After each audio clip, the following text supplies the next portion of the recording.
Paul and Jane have been married for 22 years, but not everything has been so rosy. Jane complained that her job was overwhelming, and Paul spent so much time on his hobbies. And Paul was often puzzled by Jane's endless ability to find things to buy for their home. But these were minor annoyances in a long and very happy marriage. At 45, Jane remained an attractive, mature woman. She had only added a few pounds over the years, and they seemed to have taken root in all the right places. In high school, she was rather unassuming and had a hard time gaining friendships and confidence. But many of the stars of her youth that had kept her down now looked downright ugly. She worked as an office manager in a government department, was competent and respected. Paul had thought her very beautiful when they married, but now she was truly beautiful and elegant. Paul kept himself in shape, aided by his work as a self-employed and energetic project manager.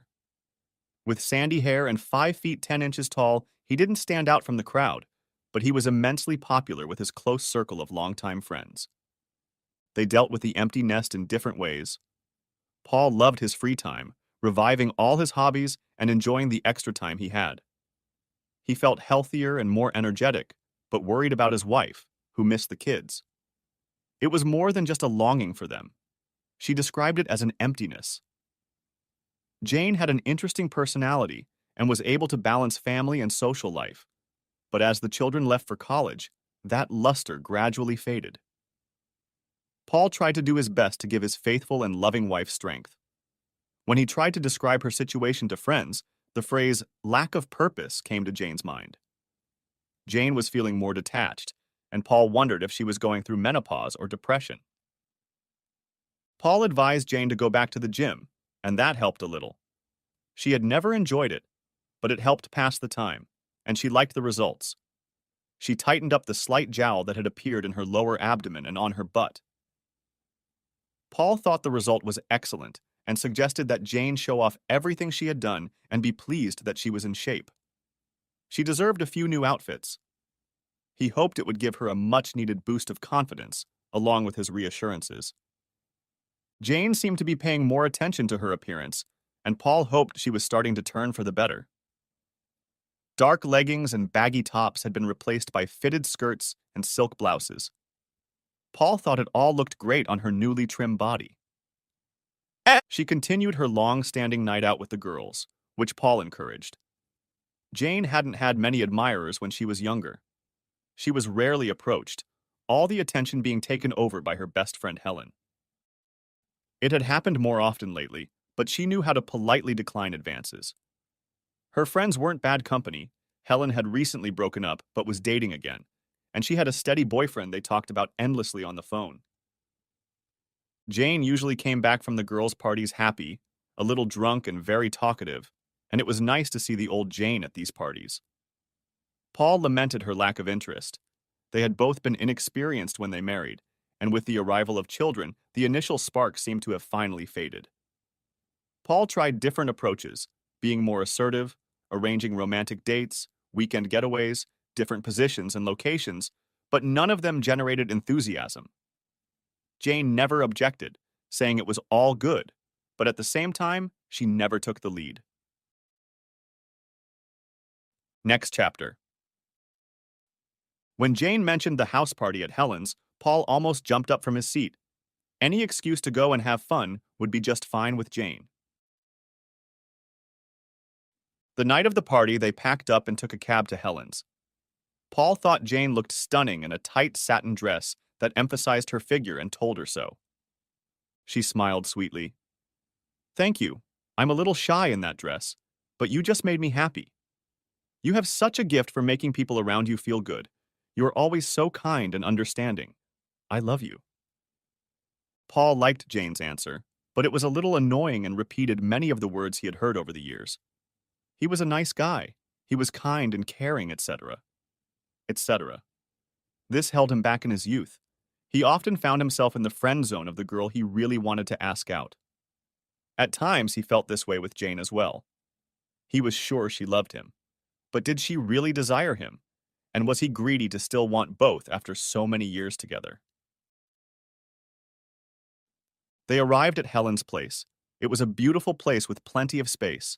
There were about 40 guests, and there was a good atmosphere. Helen seemed a little surprised to see them both. "Hi, Paul. It's good to see you. It's been a while." She looked at Jane, who smiled and nodded. "Good to see you, Helen. Sorry to hear about your breakup, but Jane told me you were dating again." "I am. Let's get to know each other." Helen introduced her boyfriend Nev, and as they shook hands, Jane said she would like Paul to meet their friend Will. Will held out his hand. He was clearly sporting a handshake. Paul hated handshakes, carelessly ignoring the firm squeeze. They made small talk. Jane introduced the others, and among them were several people Paul already knew. He got the impression that some of his friends were surprised to see Jane with her partner in tow. He guessed it was because they rarely attended each other's social events. An hour later, as Paul sat down to chat, Jane excused herself, moving from one group to another. Paul noticed Jane chatting with Will and Nev. They kept Helen and a few other people company who went to the girls' nights out. Jane kept coming back and checking to see if Paul was all right. Now, he noticed Will hugging her back as she returned to their group. What surprised him most was that Helen didn't brush him off at first, until she cast a nervous glance at Paul and pulled away from Will's arm. Something wasn't right, and he wondered if he should leave or confront them. But he didn't want to make a scene, and any accusation would look childish. He wondered if he should find out more, and casually asked the people he was talking to if they knew Helen's group. But no one said anything much, although one woman said they went out in pairs.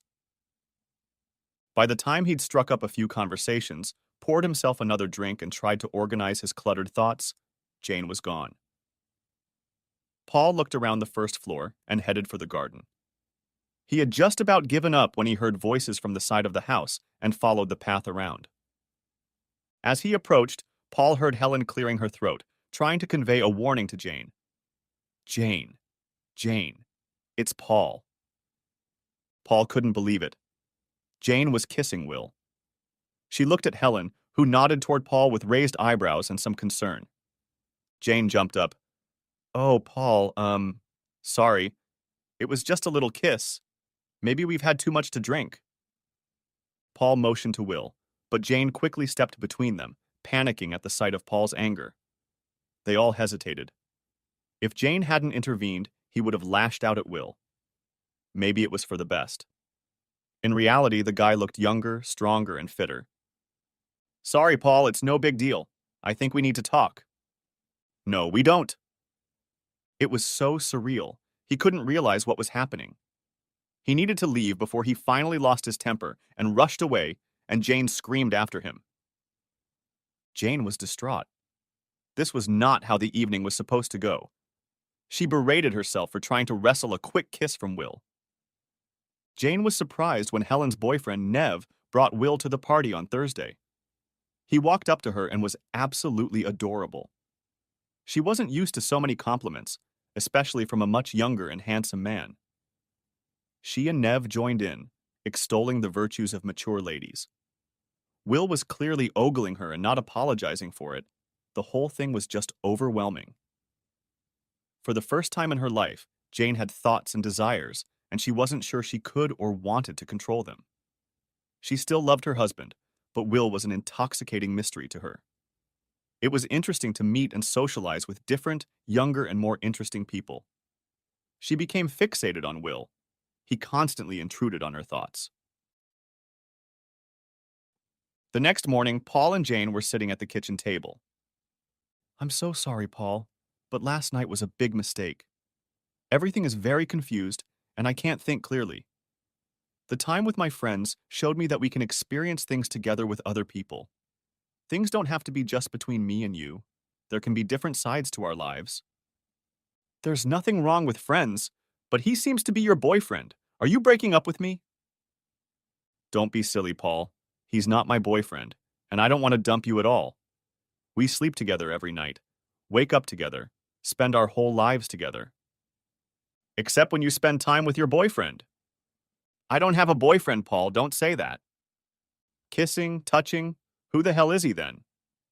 "He's a friend, that's all." Bullshit.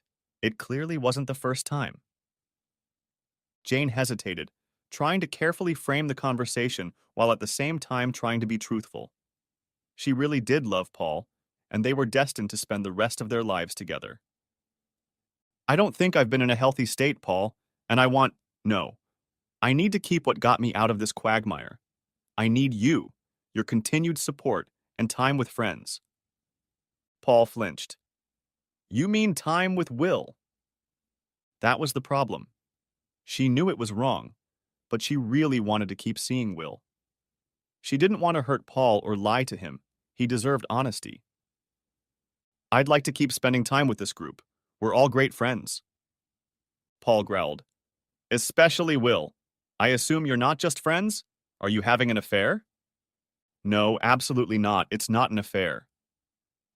Well, I have a distinct feeling that your other friends are well aware of your affair with this guy.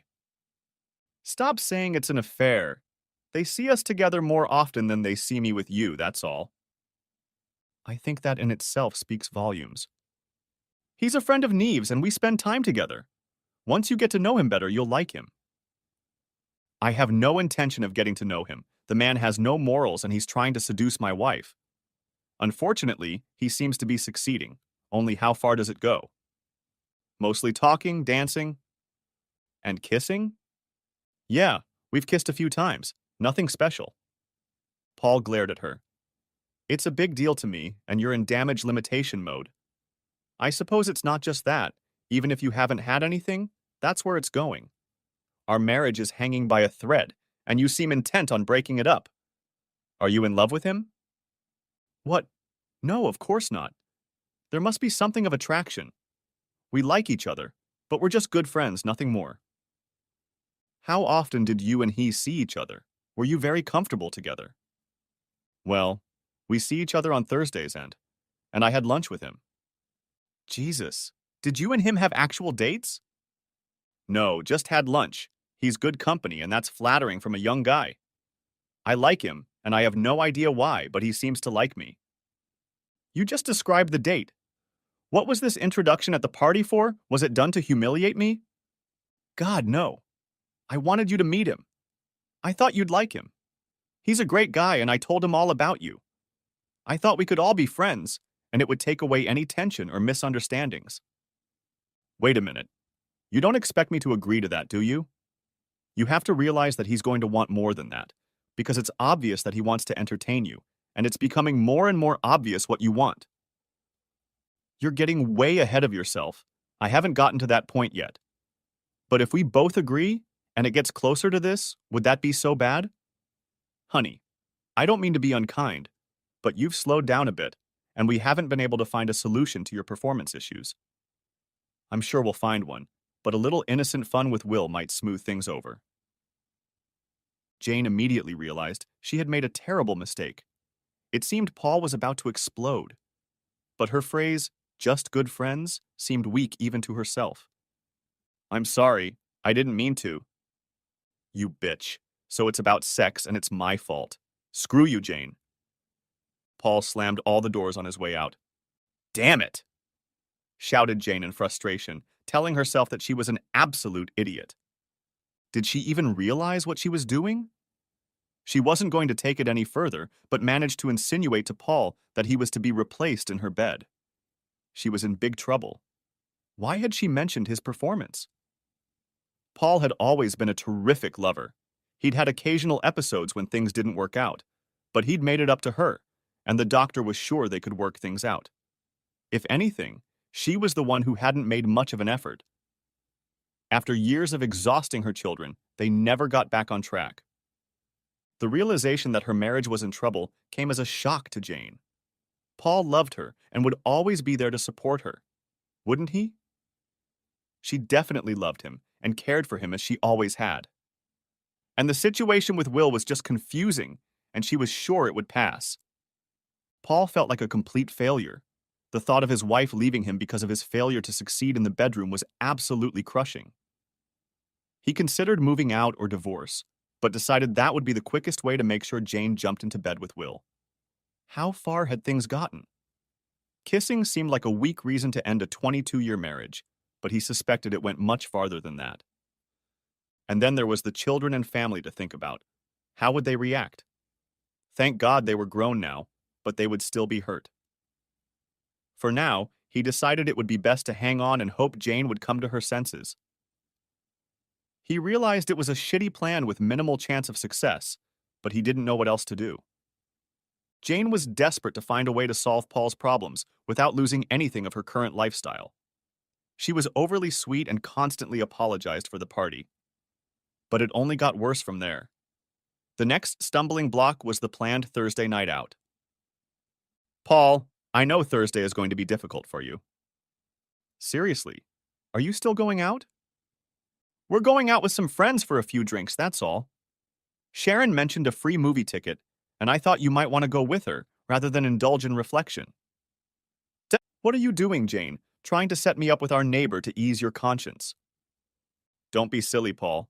You are mine and mine alone, but we can both be friends with others, and you two have always gotten along very well. Paul shook his head. He couldn't figure out if Helen didn't notice it or if she just didn't care. Come to think of it, he was the one who put all the effort into their relationship. Maybe Jane loved him, but just didn't feel any sympathy for him, he pondered, whether after 22 years of marriage it was possible to move into the friend zone. When Thursday evening came, Jane changed her outfit to a simple skirt and blouse, but went out for the evening anyway. Kissing Paul goodbye and assuring him that it was just a normal group party and nothing bad would happen. Paul did go to the movie with Sharon, after all. They were friends and neighbors with Sharon and her husband Mike for many years until Mike was killed in a car accident. Paul was surprised when he stopped by to pick up Sharon. She looked very pretty in a summer dress and wedge-heel sandals. Her shoulder-length blonde hair was slicked back behind her ear to one side. There was a natural ease to the whole outfit that matched her personality. She blushed when Paul complimented her. Wow, your hair looks great. You look just angelic. Shut up, you idiot, she replied, punching him on the arm. They enjoyed the movie and then went for coffee afterwards. Paul was the perfect gentleman, and Sharon was the perfect counselor to make sure he didn't go crazy. Thankfully, she assured him that he wasn't, but tried to play devil's advocate. I think we both know how important friends are to her, and I understand why she needs those things. Yeah, I agree. I've never been opposed to friends, hobbies, and night out, supportive of all of that. So the stumbling block is the relationship with Will. Partly, there are other issues: disrespect, selfishness. But here we are, man and woman, friends in a relationship and at a night out. Is it that much different? Paul laughed heartily. Nice try, Sharon, and I'm sure that's exactly what Jane had planned. But she recognized that it was out of line. If we had started kissing, it would have been a different relationship. Sharon smiled at the thought of kissing Paul. It was a very pleasant thought. They chatted quietly on less painful topics. Paul, as always, asked about her and her family and listened carefully to her answers. Despite his obvious distress, he never forgot to laugh and joke. She could only wonder what Jane was up to. It all seemed so different. Jane was the kindest person she knew and had been so supportive of her since Mike's death. They agreed to meet up the following week if Jane was out walking with her group again. Jane's evening went according to plan. She vowed to keep her distance and calm Will down, and she succeeded, except for one dance when he managed to cut in. Everything was going according to plan until he offered her a ride home. It was ridiculous to refuse, and she had to explain the situation with Paul to him. It didn't last more than 10 minutes before they started kissing again. Paul, returning from his night out with Sharon, sat at the kitchen table for what seemed like an eternity. He was on his third mug of beer when Jane finally came home. She tried to look happy and carefree, as if nothing had happened. You got home late. Yeah, a little. Who was out walking? The usual crowd. You know what I'm asking? Yeah, Will was there, but he mostly stayed with Nev. You should check social media before you lie any further. Jane took a quick look. Damn. One of the girls must have taken a picture. She was standing in front of Will in the background. He had his arms around her, pulling her to him. It was just the end of a dance with a friend. Well, It's great that everyone can see an image of you and him. Thanks for that. It's not degrading at all. Did that friend give you a ride? No, yeah, hell yeah. Jane sighed and tried to calm down. Yes, Paul. Will gave me a ride. You look really flushed. We were talking about us. I told him we should keep our distance. Nah. It's good that there are three of us in this relationship now. What else have you been doing? Jane lowered her head. She was beginning to be overcome with tears and emotion. I love you. I'm so sorry. I don't know what's happening to me. Have you had sex? No, Paul, we didn't. But you wanted to. You wanted to entertain him. I don't know. I, yeah, I wanted to go further. But I didn't because I love you. Love you, but not as much as your boyfriend? Are you going to stop seeing him? I don't know if I can. I can't seem to control my actions around Will. I know I'm hurting you. That's the last thing I want to do.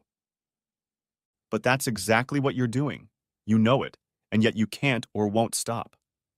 Obviously, continuing your relationship with him is more important to you. I'm sick of your behavior and disrespect. I'm leaving and going to my brother's. Jane was shocked. Please don't, Paul. I'll stop. The truth is, you don't want to stop. It's quite clear what you want. Jane burst into tears. Please stay with me. I can't lose you. Next chapter. Paul stayed, but to say the relationship was cold for the next few weeks would be an understatement. Jane tried to be nice, but even simple conversations were strained. At least she was skipping Thursday nights, and Paul hoped that was a good sign. He decided to make an effort to get things back on track and made reservations at their favorite restaurant for the following Friday night.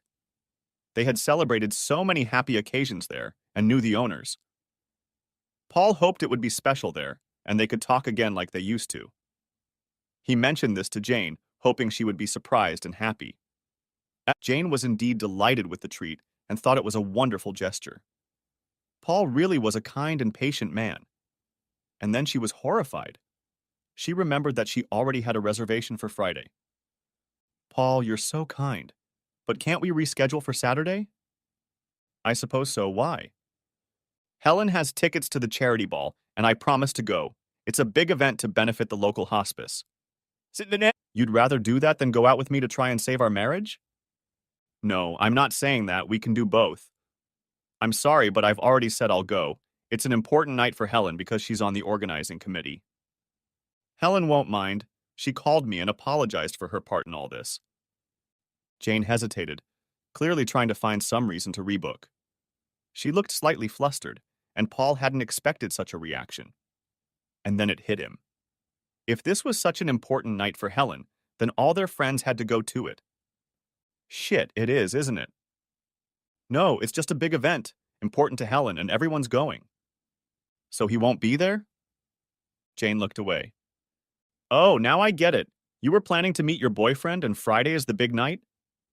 No, it's not. I give up. You must be joking. You begged me to stay with you and promised me you'd stop. But you'd rather go out with him. It's good to know what your priorities are, my dear wife. Paul hoped Jane would change her mind, but she was determined that she couldn't miss this event.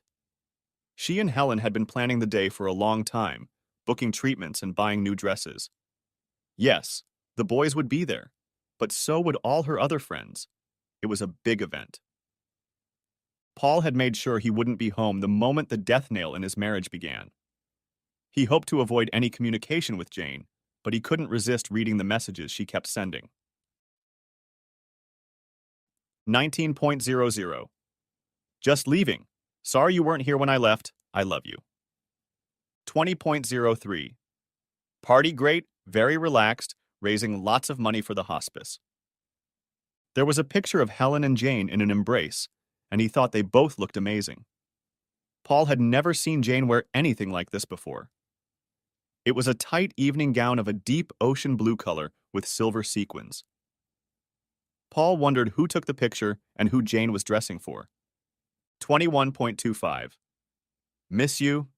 Love you so much. 10:44 p.m. Don't wait up for me. I think the party will go on for a long time yet. 11:50 p.m. Don't worry, I'm fine. Having a great time. See you soon, ex-Essex. 1:10 a.m. Decided to stay at Helen's as I'm very drunk. See you tomorrow. I really love you. It was nearly 11 a.m. when Jane got home. She walked into the kitchen and couldn't bring herself to look at Paul. Paul just knew. She shouldn't have even asked if she had fun. Finally, Jane was able to look at him. I'm so sorry. You're always apologizing. It just happened. It wasn't planned. I don't think that's true, Jane. It was very much planned. Was it worth it? Did it rock your world? I don't want to go into details, Paul. He was enthusiastic. We felt differently, but I think I've gotten over it. How nice of you to do that, I'm leaving. Really? Threatening to run off to your brothers again instead of facing our problems. No, no threats this time, and those are your problems, not mine. Goodbye, Jane. At that moment, Jane noticed a packed suitcase and backpack in the dressing room. She tried desperately to think of something to make him stay, but she couldn't think of anything. What she had done to him was horrible. She really hadn't thought about the consequences of the decisions she had made in a drunken frenzy the previous night. She figured she would have time to explain and apologize properly. Paul left without a word. His phone rang before he reached the end of the street, but he ignored it.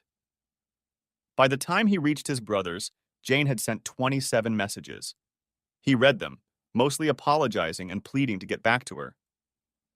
Jane couldn't believe Paul was gone. The house didn't seem right without him.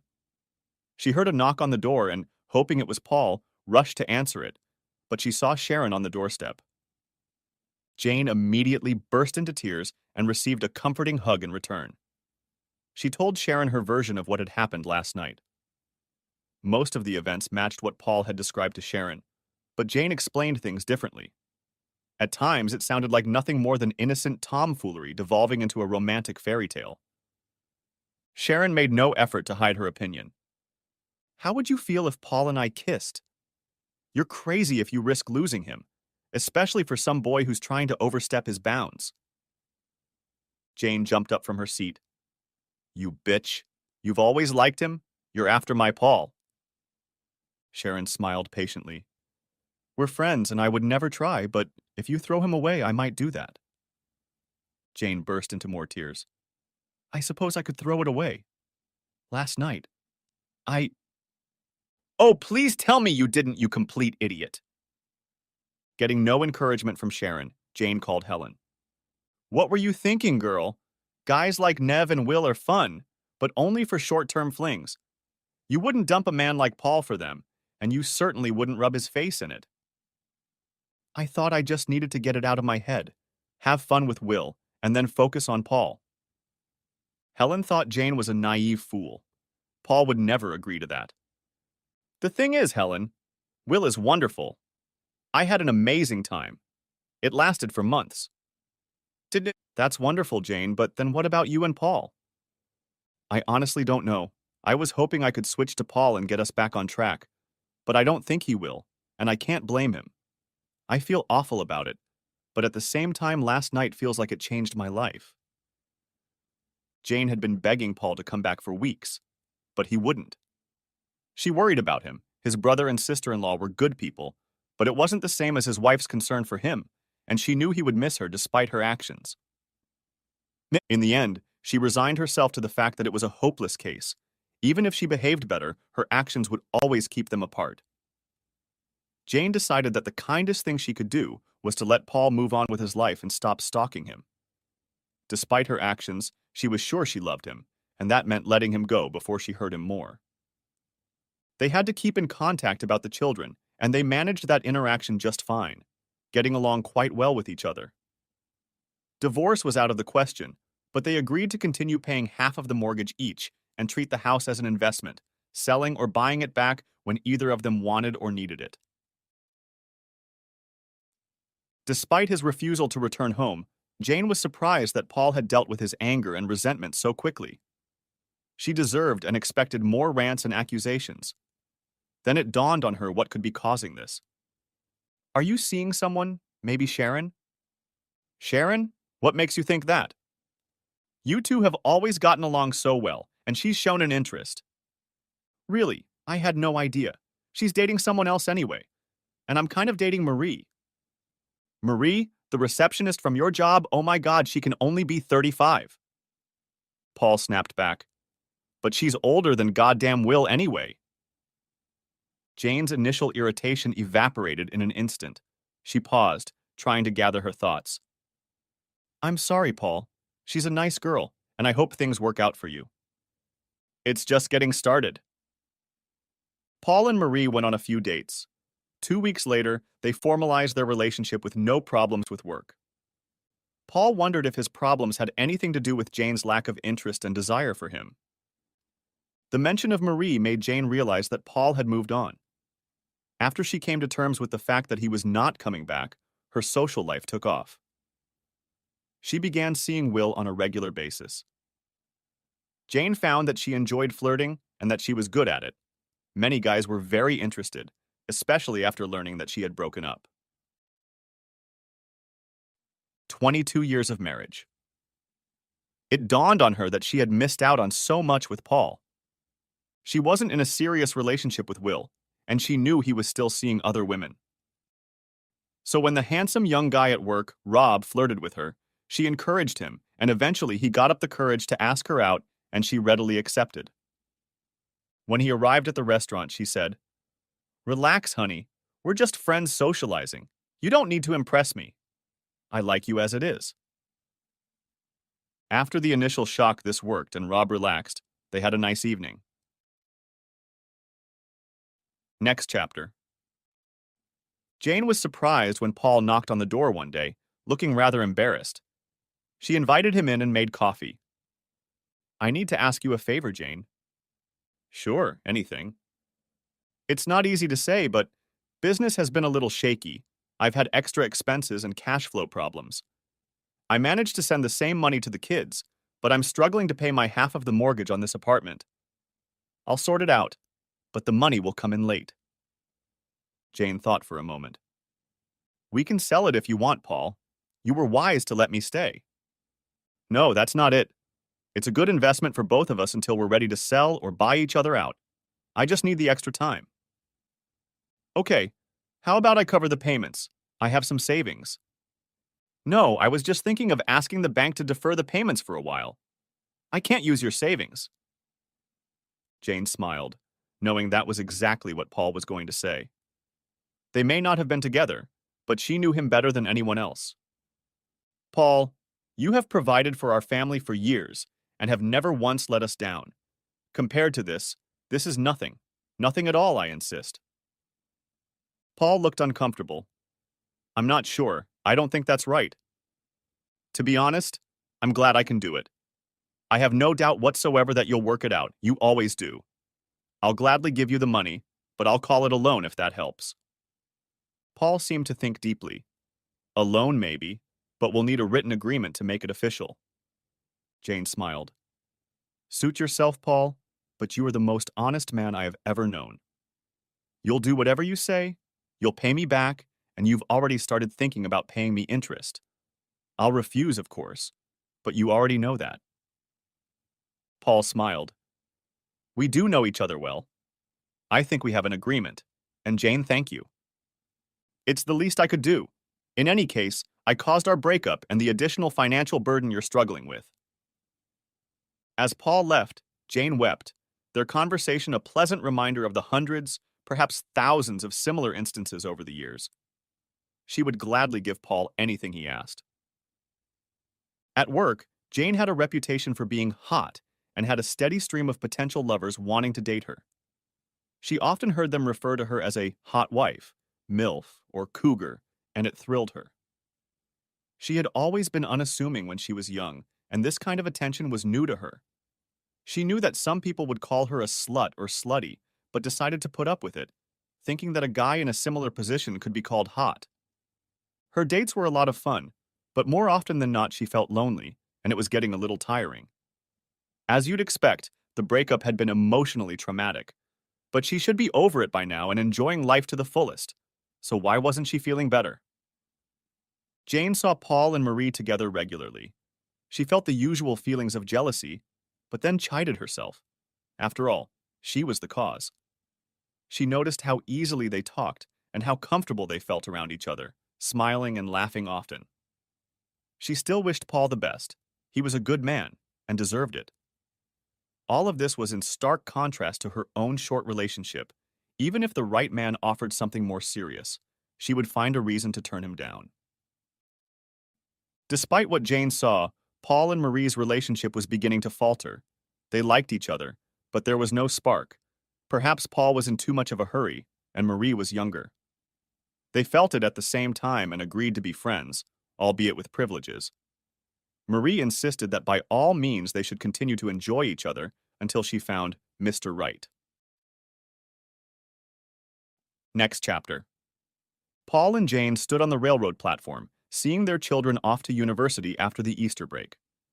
They had spent time with both parents getting used to the new arrangements, and it had gone relatively smoothly. Jane smiled at Paul. "Would you like to have coffee with us?" "Sure, why not?" After they had talked about the children, there was an awkward silence, each immersed in their own thoughts. Jane filled in the gap. "I'm really sorry about the way things turned out for us, Paul. I loved Still Love You, and I blew it." "Was it worth it? Did you find what you were looking for?" "That's hard to answer.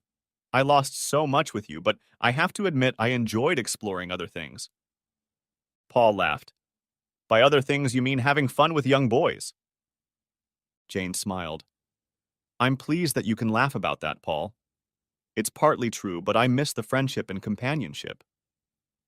Paul frowned. "So that's what we were to you in the end? Friendship, without attraction or desire." Jane was shocked. "No, what makes you think that?" "You were never that interested. Then another guy came along and suddenly you couldn't resist, and now you can't seem to get enough." There were tears in Jane's eyes. "Please don't ever think like that. I've always loved you and I still do. I took our relationship for granted and didn't put my heart into it. There were always more important things I put first. My children, my friendship, myself. Don't ever think that I didn't love you or didn't want you. If we had done what you advised, I think we would still be together. It opened up a side of me that I never knew I had, and I wish I had discovered it with you." Paul was surprised by Jane's answer. She seemed sincere. He was still trying to make sense of her words when she continued. "I'm glad you're experiencing all that with Marie. I don't have that. The companionship and the fact that you clearly can't tear yourselves away from each other. She's a lucky girl and I'm genuinely happy for you both." Paul hesitated. "Yes, we're doing well, but it's more like friends with benefits. It's fun, but I hope she can find someone to settle down with and love completely." Jane wondered, "And that's not you?" "No, unfortunately, I don't think so. She needs someone her own age. We are still friends, but neither of us have that feeling. It's hard to explain. Our relationship is great, but something is missing." Jane sighed. "Yes, I remember that feeling. We had it before I lost it. She's an idiot if she let you go. Is there really no one else?" "A few dates, but nothing serious. Can't find a date." Without time to think through all the implications, Jane whispered, "Maybe you should date me." Paul was silent for what seemed like hours, but was really only moments. Jane was beginning to regret her remark and was beginning to think of a way to make a joke. Then Paul smiled, or was it a grimace? But then he stopped, sighed, and looked at Jane. "Maybe we should." They agreed to try for dinner the following Friday, giving each other plenty of time to change their minds and back out. Next chapter. Jane began to panic after her first night with Paul. She kept telling herself it was just another date, but she wasn't sure she could handle that level of emotion. If it didn't go well, she would be upset, and she didn't want to hurt Paul anymore. They went out a few more times, with both of them dating other people. Will had left, but Jane was seeing other guys, and Paul was still seeing Marie. She wasn't sure he wanted anything more than a casual relationship and was afraid to ask in case she lost him again. That all changed when they ran into each other at one of the bars downtown. Jane was on a date. They had just entered the bar as Paul was leaving, having finished having a drink with a customer. Jane introduced her husband to Justin. Justin became jealous, hinting at what he and Jane would do that night. Jane, wasting no time, made it clear that the date would be short-lived if he continued to misbehave and that her husband would always be her priority. Paul was shocked by Jane's statement, but not as much as her date, who, with a snicker, retreated toward the bar. Jane apologized to Paul and asked him to wait for her at the door. She turned back to her companion.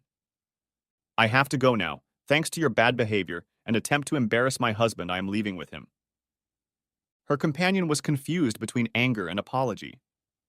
Jane continued, "Maybe we can go out next weekend, thank you. You've just made sure my husband will try very hard to get me back tonight. Oh, and don't ever ask me to choose, he always wins." With those words, Jane turned and strode away, clicking her heels to link arms with Paul and walk away together.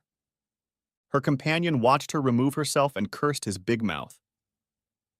The day after the altercation at the restaurant, and 2 months after they started dating again, they were sitting at a downtown bar sharing a bottle of wine.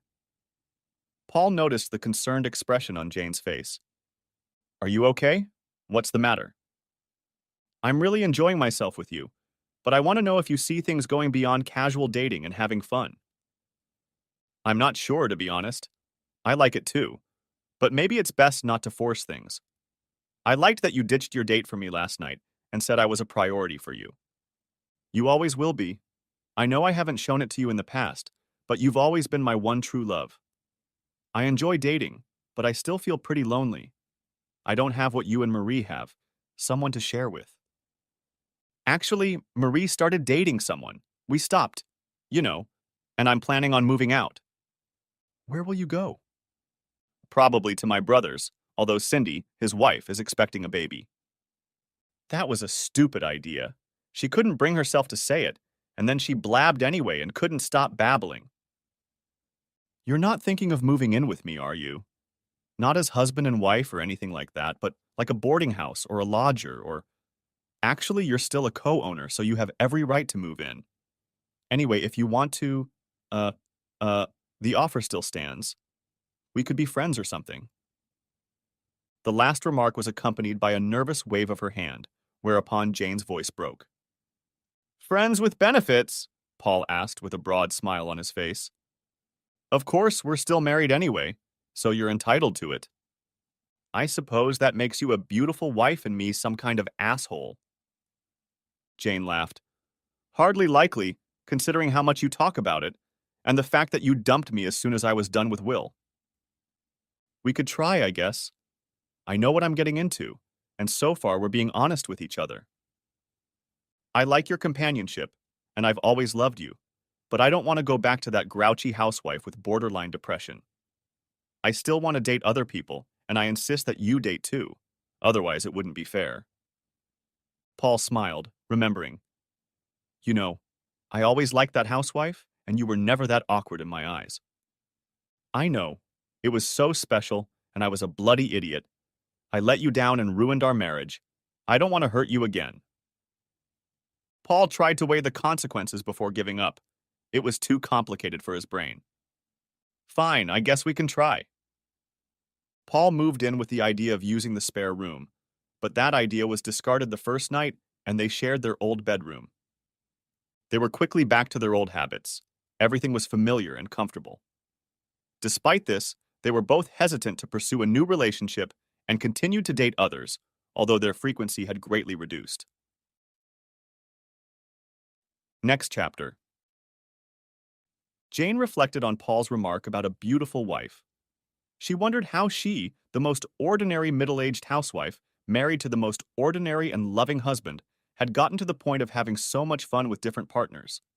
It wasn't an easy road, but is she glad she went through it? She is still not sure of the answer. Over time, Jane naturally cut back on her excesses, happy to be spending more time with Paul. Her dates became less frequent, about once a month, usually with a nervous Rob, her first lover after Will. She had been pleased to see his newfound confidence and the way he had matured, believing that she had helped him along the way. Now it was part of their arrangement, and other men seemed less important. The difference was Paul. Now she realized he was the most important thing in her life. There were difficult moments. Both felt a little awkward getting ready for dates when the other was in the house. One night, lying in bed, Jane apologized again for her nightly escapades with Helen. Do you still see her? Not often sometimes, but she and Nev didn't work out and she's working hard now. Did she tell you she asked me out? No way. When did that happen? She called a few times and apologized for her part in what was going on. About a month after I left, she asked if I would consider dating her in the future if we didn't get back together. She offered to dump Nev and said I was the type of guy she was always looking for. I was shocked. She was a beauty, and it was a much-needed ego boost. Helen said I was a fool to risk losing you for Will. She seemed to mean it. Were you dating her then? No, not then. But I ran into her a few months later, and as you can imagine, I didn't. Oh, wow. I think you had a good time. Helen is amazing and great in bed. Paul raised his eyebrows. You know that? Maybe, Jane laughed. I experimented a lot after we broke up. You didn't go out with her again? No, she suggested it, but I thought we were too close. If I couldn't trust you, Helen couldn't. Oh, and the fact that she had your back. Jane fell silent. I hate to think that I made you lose trust in others. Helen was my best friend. She tried to warn me against getting too close to Will, but she didn't stop me. She was happily married for many years until her husband cheated. She's not a bad person. I can't blame anyone else. It was all my fault it all happened. Next chapter. They were cozying up to the television when Paul's phone rang. It was Sharon, sobbing uncontrollably. He couldn't make out the words, but it was obvious that she had broken up with her fiancé. Paul apologized to Jane and went to Sharon's house. It took a few hours to learn the whole story of the breakup. The guy left her for his ex. It was all a complete surprise to Sharon. Paul hugged her and told her everything would be okay. She was so upset that he feared for her safety. He managed to get her into bed, while he himself stayed in the spare room and called Jane to tell her the news. Jane supported him and arrived the next day with lunch and cans of soup. When Paul pointed out all those tubes, Jane smiled and said that was all she had eaten during their breakup. She had hardly eaten anything for 2 months. Paul was surprised that Jane was so upset. He assumed she had carried on with her exciting new life the day after he left. They kept in daily contact and helped Sharon through her long and slow recovery.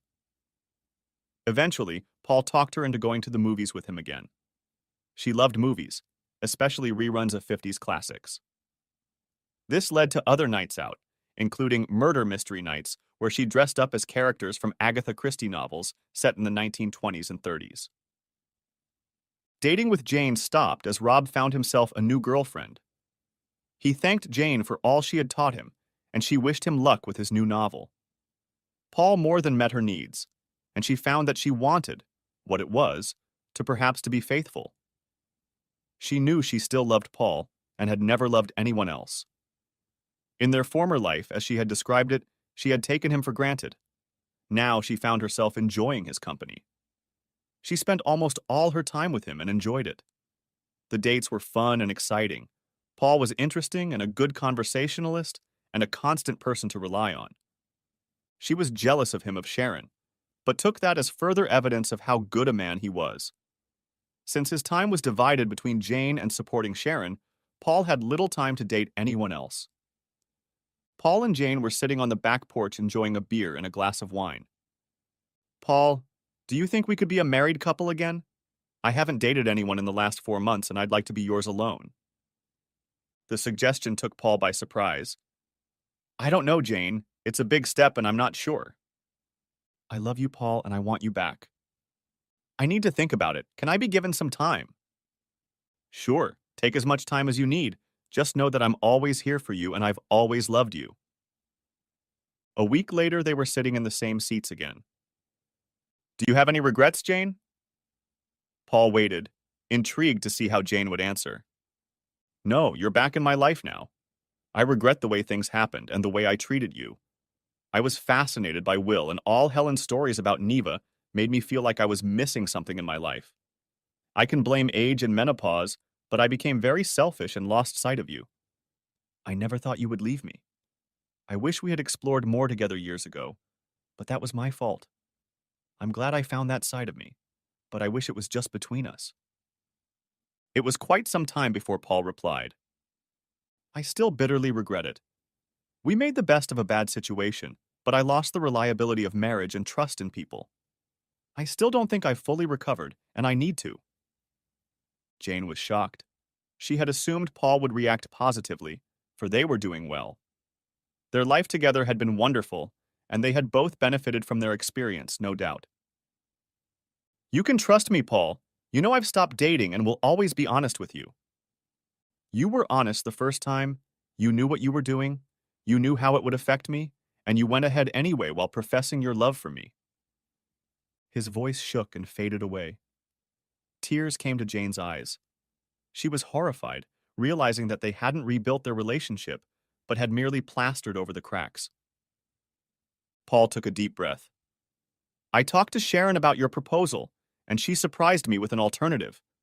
She asked me to consider moving in with her. Paul and Sharon's growing feelings were undeniable. They had always been friends, their conversations easy and casual. In recent months, they had both felt the attraction, but had hesitated, and now Jane's request made them think about it. Sharon had stopped holding back.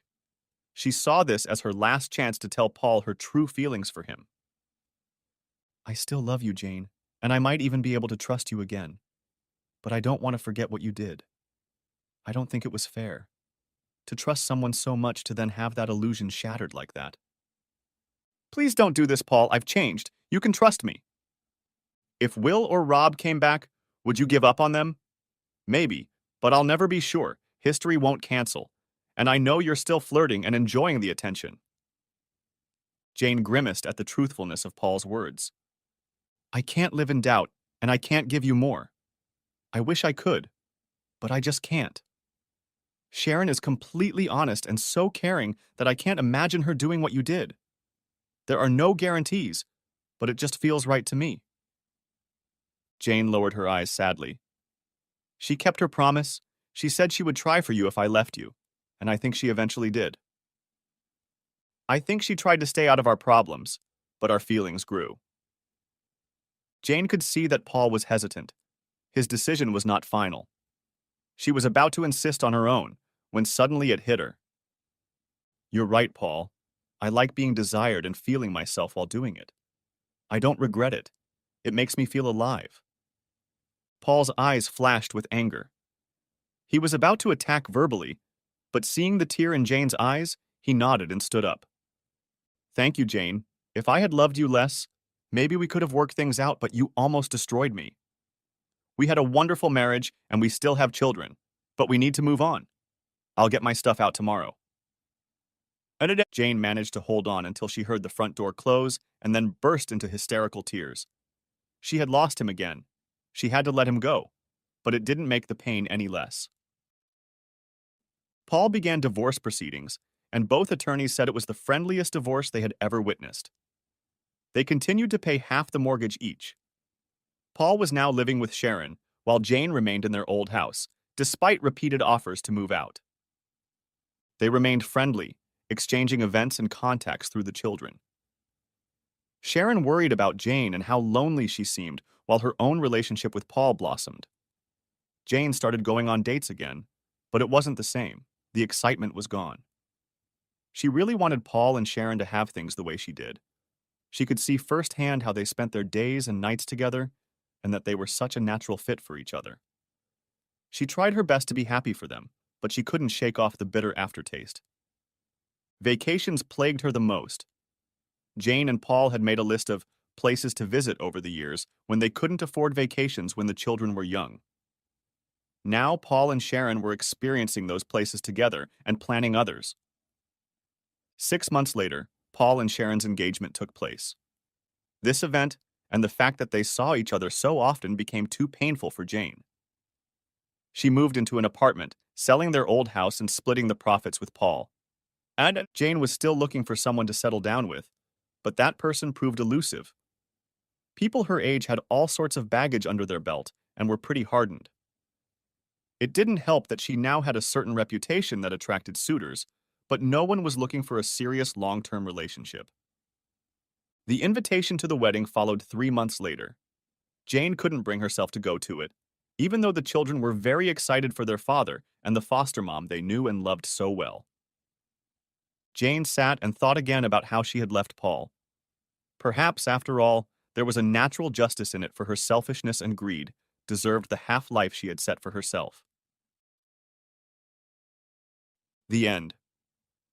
Thanks for watching, I hope you enjoyed it, so subscribe to my channel and watch the next video.